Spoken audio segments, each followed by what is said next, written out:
Good evening, everybody. Welcome back to Outside the Box podcast.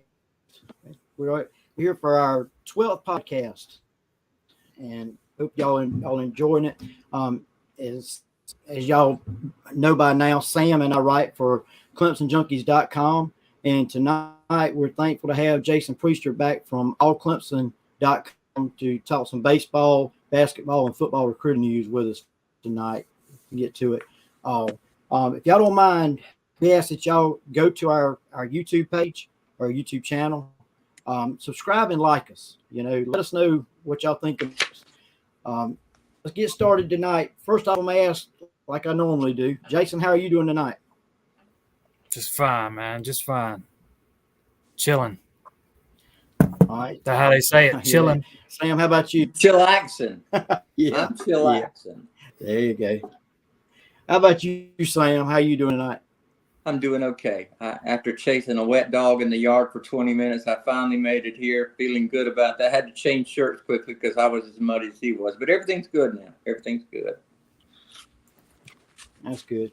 Same here. I'm glad that y'all are doing good. It's good to see y'all again. Let's jump right in.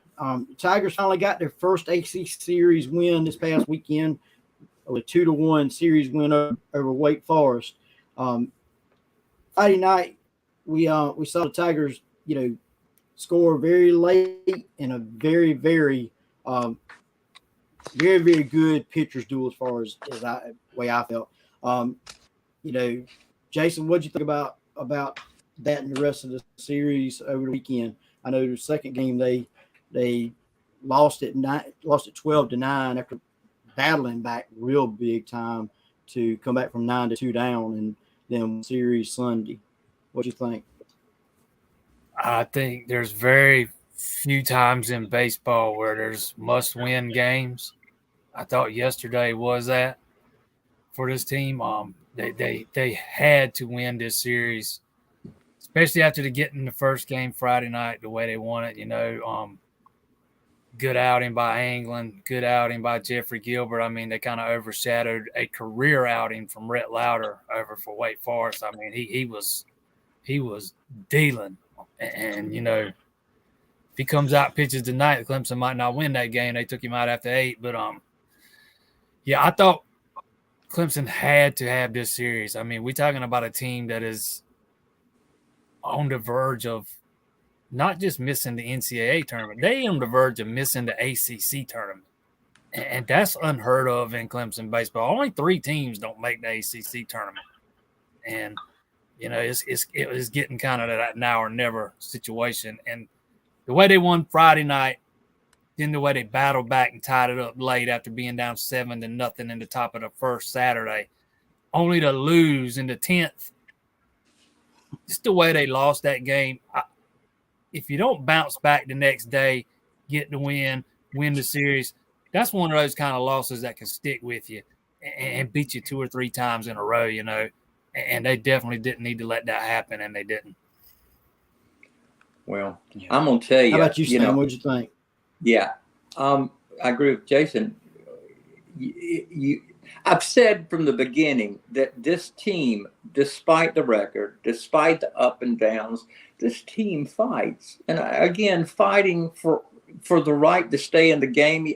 This weekend series, to me, showed the kind of character these young men have. I mean, they were going to get embarrassed. As a matter of fact, I was watching, some of the game or some of the recap, whatever, and it looked like we had, 7-0 in the end of the first inning, and it was just like, oh my God, we're burying ourselves. We're going to not be able to climb back from this, and then to be able to climb back and lose in a 10th inning to a nationally ranked team in their home stadium is pretty impressive. And then to come back, like Jason said, on Sunday and say, we're not going to let that game last night beat us twice. We're going to play, and they won. And again, I remember back in the day when Jack Leggett was there, he used to talk about not punching the panic button. Well, I'm going to tell you right now, I will, for one, am a reactionary, and I was ready to punch the panic button several times during Saturday's game. But hey, I'm impressed that they came back, and I'm glad they did. They deserve it. These guys have some. I'll tell you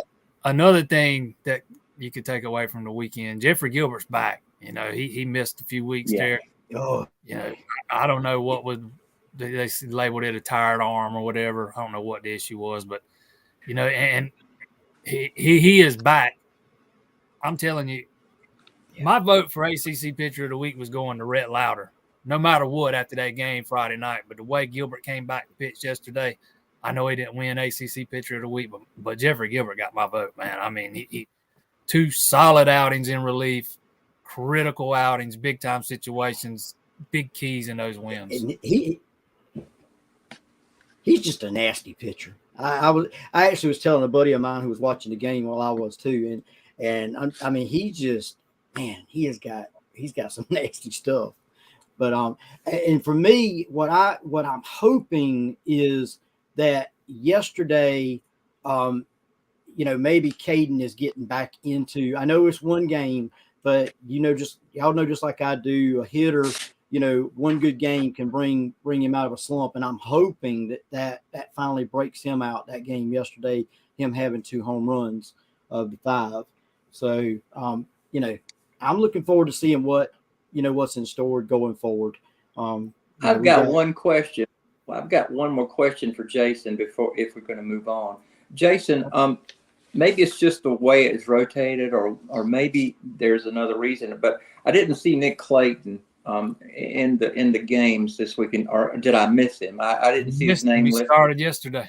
Okay, then I stand corrected. I was just concerned that maybe he'd lost his place in the rotation after several really difficult. Well, I'll tell you this: Nick Hoffman did not start Saturday. Yeah, freshman J. Deal started and he got rocked. And you know, me personally, you know, I might would have made that switch 2 weeks ago if I'm thinking about making a switch. Let him get that first start at home in front of the home crowd. But you know, hindsight's 20/20. Run a true freshman out there, first career start on the road in that stadium where the ball flies out of the ballpark, anyways. And he got rocked, and they had to bring Hoffman right back in. And Hoffman actually pitched well. And I'm wondering, I tend to believe Nick Clayton was not going to start yesterday. That's just my opinion. But the way things played out, I think they ended up going with him anyways. But he did not last long. Once again, I can't remember exactly how long he lasted. He didn't go very long. Definitely didn't get out the 3rd inning, if I'm not mistaken. But to me, that's been Clemson's biggest issue here the last few weeks. If you don't have starting pitching that's going to get you, that can't get you past 3 innings, you're in trouble. And Clemson's routinely seen starting pitchers not make it 3 innings on Saturday and Sunday, and it's been a common theme throughout most of the season. Matter of fact, the announcers even brought that up. You know, I can't remember if it was Saturday or yesterday. They made the comment that Clemson had the same starting pitcher for Friday, Saturday, and Sunday this weekend, and they were laughing about it. It was to be announced, and that was unusual for Clemson to come in, you know, going into a weekend series like that. And so they were talking about it then. So I agree with you that they've got to have better pitching. Yeah, I kind of assumed Monty Lee did that on purpose to be announced things. I never doubted for a minute Mac Anglin was starting Friday night. I knew he was. But I do think there were questions about who was going to start Saturday and Sunday, and I was kind of halfway expecting to see Billy Barlow start Sunday. But you know, maybe the way things played out Saturday changed things. Maybe that was never the plan. I don't know. We'll never know. Nope. But it works out because now you still got Barlow ready to go Tuesday night in Athens. That's right. What do you expect from Athens? What do you expect in Athens, Jason? I mean, do you think that Clemson's carrying some momentum? Are they going to run into a hornet's nest with a bunch of mad dogs? I'm just wondering. I imagine they're going to run into a motivated team. Clemson beat them the last time. If I'm not mistaken, Georgia lost 2 out of 3 this weekend. That's a pretty good Georgia ball club. But you know, Barlow kind of had their number last time. We'll see if he can do it again. Baseball's a weird game, though. You know, you just never know what's going to happen. That is true. All right.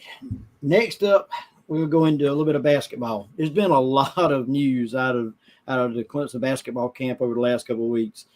This past week, Brad Brownell lost 2 staff members and gained a shooting guard that I feel like could really help this team.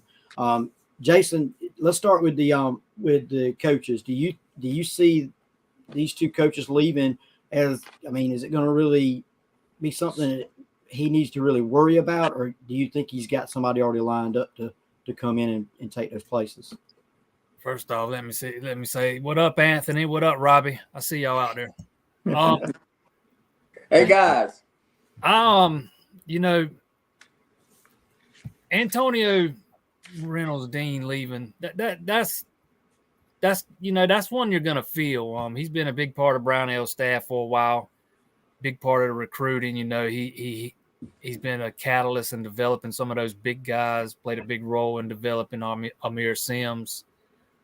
But the other guy they lost, and his name's escaping me right off the top. Kareem Richardson. Kareem Richardson. Yeah. He's a guy, though, if you go back and look over his history, he don't stay in one place very long. Outside of his one head coaching gig where he was there 3 or 4 years, he's never in one place more than a year or two. Not surprised at all to see him move on so quickly. Whether Brownell's got somebody in mind for those spots, I have no idea. I imagine he won't have any trouble filling them. Yeah. To me, the bigger news was the player they got. That was a big pickup. I mean, I cannot understate how big of a pickup Jalen Llewellyn is. This is a legit guy who's been playing. He's got the size, he's got the length, he's got the athleticism. He can create off of the dribble. He can shoot the three. I kind of think he makes up for the loss of Nick Connor and Alamir Dawes all by himself. And I don't think Brownell's done. I expect him to add another guard. He's still got to replace David Collins. They got a kid coming in this week. Hopefully they can gain some traction with him. His name escapes me. Hold on just a minute. I'll tell you his name. But well, while you're doing that, big guard too, though. He's another. The one coming in this week. He's another big guard. Is it Pinson from LSU? No. Okay. This kid's from Wichita State. Oh, okay. All right. I got it right here. If it tells you anything, Llewellyn. Dexter Dennis. Okay. 6'5" guard. Oh boy. And that's Llewellyn's 6'3", and he plays probably a little bit bigger than that. He's long. He's athletic. Something Clemson's been missing at guard. I just cannot say enough about this pickup. Big time get for Brownell. He's had some success landing players out the portal, and Llewellyn's got 1 year of eligibility left. They could apply for a second, year a waiver because he was in the Ivy League. They canceled their season during the COVID season. Yeah. So the eligibility rule affected them different than most other players. So I'm sure if he wanted another year, he could probably have it. And there's another good kid, from Wofford who I just saw that. He announced the top 4 last week. Max Klesmet. He's a 6'3" kid. He played 31 games for Wofford last year. Started all 31 games. Averaged 15 points, 3 rebounds. He had 60 assists. Shot 34% from 3. I don't know how, I'm not sure exactly where things stand with him. I did see where he announced the top 4 the other day of Clemson, Vanderbilt, South Carolina, and Colorado State. But from everything I can gather, Dexter Dennis is the next piece that they would like to add. We'll see. He's supposed to visit this week. He had another visit scheduled somewhere else before he was coming to Clemson. Hopefully they don't lock him up wherever it was. I forget. I don't have my notes with me right in front of me, but well, you said he gets to campus, you got a shot. You said more than once that Brad Brownell's got to go. He's got to get bigger guards and have bigger guard play. And looks like right now, I wish he'd have done it a couple of years ago, but it looks like right now he's on the right track, going that way. Sam, what about you? What do you think? Well, Llewellyn is. I've watched video of him and kind of immersed myself in him over the last several days, and I really like this kid a lot. I think he's going to bring a lot to the game. I think he's going to really be that stabilizing point guard that we've so missed, in my opinion. More to my liking, or more to my interest, is the way Brad Brownell has come out in the last week with these definitive statements. I mean, we're going to do this. I've got to have this. And I like his fire. I mean, yeah, we've seen it for 13 years, all the naysayers, and I've been one of them myself. But I really see him realizing that he's got to motivate people, fans. He's got to motivate his team and his staff. And all of the things that are coming out, at least from my standpoint, have been good. They have been, I see assertion. I see him asserting himself. I see their passion, and I like that. I think that's a good thing for us to get, and he needs to continue that. He seems to be showing, to me, a more of a sense of urgency. There you go. That's the word I was looking for. And, maybe that's from the conversations he's had with the new AD. Who knows? You know what I'm saying? But I am glad to see it. I'm thankful that, he's wanting to, like he said, he wants to take this team, to a Final Four, something that Clemson's never done. I'd love to see that. But, all right. Now, moving on to recruiting. As everybody knows, we had 4-star quarterback Christopher Vizina. Did I say it right, Jason? Vizina. I knew I was going to get that wrong. Verbally committed last week on the 12th. He chose Clemson over Arkansas, Auburn, Arizona, and Cincinnati. Go ahead. No, you got the wrong list of teams there. Okay. I'm sorry, I pulled that from Rob. Somebody he was going to go somewhere, but he came to us. Yeah, look here. I don't care wherever he was going. Otherwise, I'm glad he came to us. Auburn, Ohio State, Notre Dame, or some of the teams. Okay. Auburn was in the mix, I believe. Ohio State. Okay. Well, he chose us, and I apologize for that mistake. But here's the thing. The thing I like about him is his size and, what he looks like he can bring to the Tigers. Sam, what do you think? What impresses you about this kid? I like the kid. I've seen video of him. Of course, I've never met him, but I think the little video clip of him coming in Dabo's office and talking, about commitment. And I think Dabo maybe says this to everybody, but I really think he means it. This kid is quintessential Clemson. He fits Clemson's mold perfectly, as he said about Cade Klubnik last year. Now, if I'm not mistaken, he's a finalist for the Elite 11, as Cade Klubnik was last year. Once Cade Klubnik entered the summer with the Elite 11, his star started to rise. He showed people who and what he was. And if I'm not mistaken, he ultimately ended being one of the top quarterbacks, if not the top quarterback in some of the recruiting rankings at the end of the season. I kind of think this guy without knowing truly exactly what he can do or what he's not going to be able to do, I think this young man might have the same path to Clemson that Cade Klubnik did. That's just my thoughts. How about you, Jason? What impresses you about this young man? I've been saying that. I've been saying he's going to take a similar path to Klubnik forever now. Klubnik's recruiting kind of, blew up after he got the offer from Clemson. He went and did some summer workouts, won the Elite 11, ended up being the number one quarterback in the class, 5-star, all that good stuff. But he didn't really take that big jump until between his junior and senior seasons. I kind of see a similar thing with Vizina. But this kid is the epitome of what Clemson culture stands for. Just like, similar with Klubnik again, you see some of the same qualities, both kids. Right now, I think Vizina's a little bit more raw than Klubnik was. But again, he's still got a whole another year of high school to go. So we'll see where he is a year from now. But I think he's got NFL potential. I think the ceiling is extremely high. And, best thing, barring something crazy happening, he's not going to be expected to come in and play right away. He'll be able to sit, learn, acclimate, have a year in the weight room, all that good stuff. And and some guys, that's what they need. Okay. I've been impressed with the video I've seen of him too, and I know I'm looking forward to seeing. We always hear about the future is bright at Clemson. Well, it just seems to keep getting brighter, and that's what I like about it. Another thing is, you get your quarterback on board, then he can go out and help you recruit. Yeah, receivers. Biggest things, man.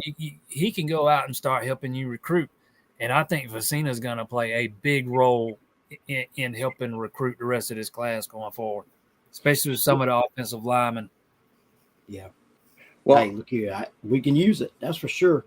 I got one other if we move on. I want to say one other thing, and maybe I'm stealing your thunder, but I'm excited about Vicina. But the more I read and see about Reed McKiska, that's where we're headed. Tight end out of Texas he's awesome. He's a beast. I like him a lot. All right, Jason, I'm gonna ask you, and the reason I'm asking this is because just like with the other, I was getting my information from Rivals.com.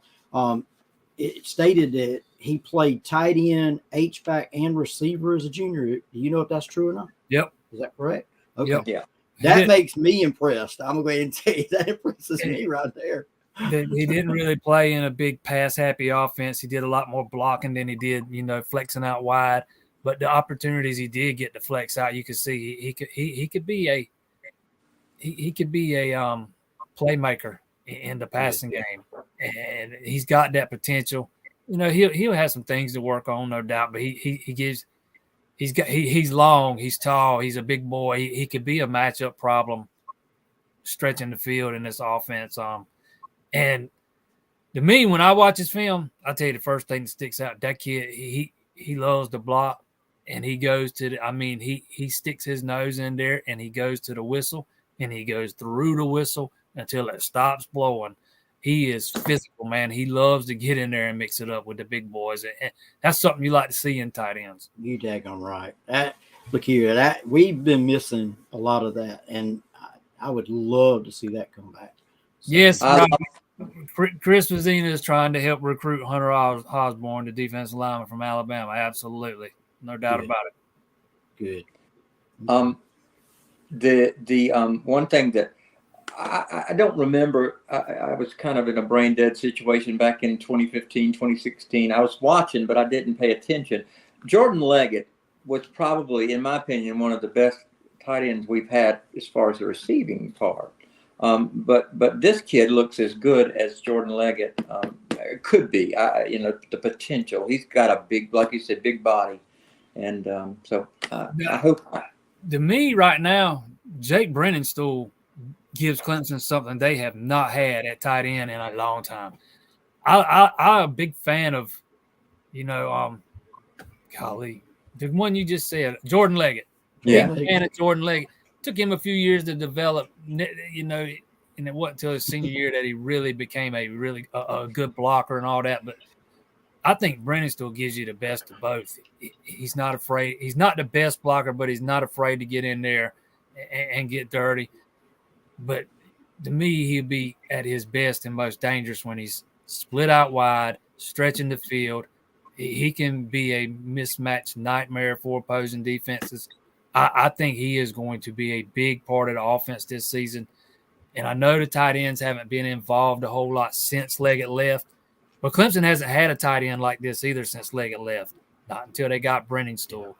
As much as I like Davis Allen, he gives you some he gives you some things in the passing game, but I don't think he is what Brennanstool is. Yeah, I can say I agree 100% there. I'm looking forward to seeing what Brennanstool can do this year. So, guys, that 2 minute, the last 2 minutes and 7 seconds of the national championship game in 2016, 2017, that night in Tampa Bay, I loved every second of it. But when Jordan Leggett reached up and grabbed that ball seemingly out of the freaking clouds and came down and he jumped up and you could read his lips, he clearly said an expletive, yeah. And I think, to me, that is my favorite moment other than Hunter catching the ball. But I always remember Jordan Leggett for that. It was great. I didn't mean to digress. Go ahead. No, you fine. All right. Then we got 4-star edge rusher, and I'm not going to say his last name, David O. Jason, I think knows his name. I'm not sure. I'm not even sure. I think it's Ojebi, David Ojebi. Well, he said his announcement date, and it's next week. It's April 27th. I know that. What do you think, Jason? How do you feel about our chances with him? Go to Sam first, and I'll tell you. Okay, I'm sorry. Go ahead, Sam. No, I was just gonna say, instead of me trying to hack up this kid's name, I looked at his Twitter handle, and it's Big Boss Day, BIGBOSSDAE. So he is now from henceforth and evermore Big Boss Day. I don't have to worry about OGBG. Okay. But what do you think? I mean, how do you feel about us going into the 27th? You think Clemson's got a fairly good shot, or how do you feel? Well, when Jason kind of put it out there for us, a little bit earlier that he was going to be announced on the 27th. I paid a little more attention to him. I know he liked his visits at Clemson. I looked at some video. I couldn't find a lot, but what I see, that edge rusher, he's fast. He's going to be something to be reckoned with. So. Well, we talked about him a little bit last week. I'm really impressed with what I've seen, and so, all right, Jason, how about you? What do you think? I was looking for something in here, but I don't seem to have them. So just pretend like these are sunshades.